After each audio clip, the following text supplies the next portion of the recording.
SoCal viewers, I'm Davielle Boon, and I just sat down here with Alice Eve, who is playing Dr. Carol Marcus in Star Trek Into Darkness. How are you doing today? Good, how are you? I'm good, thank you for asking. So, what was it like being the new girl on set?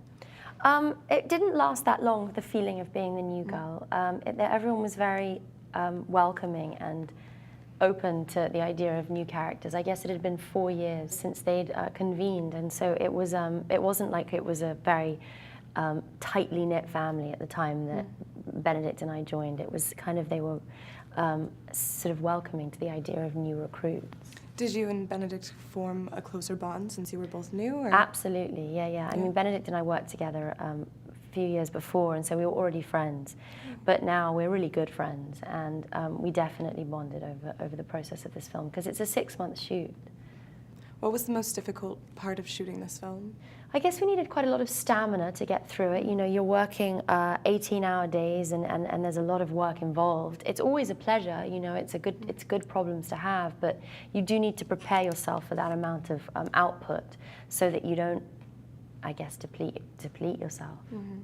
Were you a Trekkie fan as a child, or? I used to watch it. My grandfather used to watch it. He was a Trekkie, and he used to watch the original show with Shatner. And I used to kind of sit and watch it with him because he was cool and I liked hanging out with him. but I think I thought it was a bit boring and a bit male. But now I'm a Trekkie because I'm immersed in it now. Yeah. Well, and you bring a very strong female presence into the.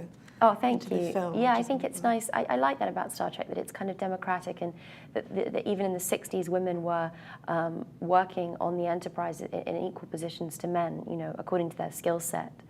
And so I like that about it. Definitely. Do you have like a favorite memory of working with one-on-one with J.J. Abrams, or? I mean, they're so endless. I guess he's funny and he remembers things. I once had a dream that I had someone else's face, and I know the girl's name, and I told him about this dream, and he now calls me by that girl's name sometimes, and you know, the memory that requires is quite something. So which scene was the most fun to shoot within the film? I really enjoyed the sequence where I don't want to give too much away, but where Kirk and Scotty come onto the bad ship, and we kind of get involved and have a little action sequence, because that was something that we really rehearsed for, you know, the 3/4 of a day before we shot it. So I really enjoy it when you get to find the scene together and get the energy right, and then you shoot it, because then it feels right. Definitely. So what piece of technology from the film would you want to have in real life now, and why? Well, you know, I guess we already have the cell phone and the iPad, which are both kind of Gene Roddenberry's prescient visions. And I suspect that I wouldn't like to be beamed, because having been beamed and investigated it, the breaking down of your molecular structure and then the reassembling of it would be quite painful. So I'm not interested in that. So maybe one of those things that like does X-rays. I had those, and I thought that was cool to like be able to see through things. Definitely. To the next hotel room. What? Spy on people. Yeah, what's up in there? Especially when they're making noise. Have fun.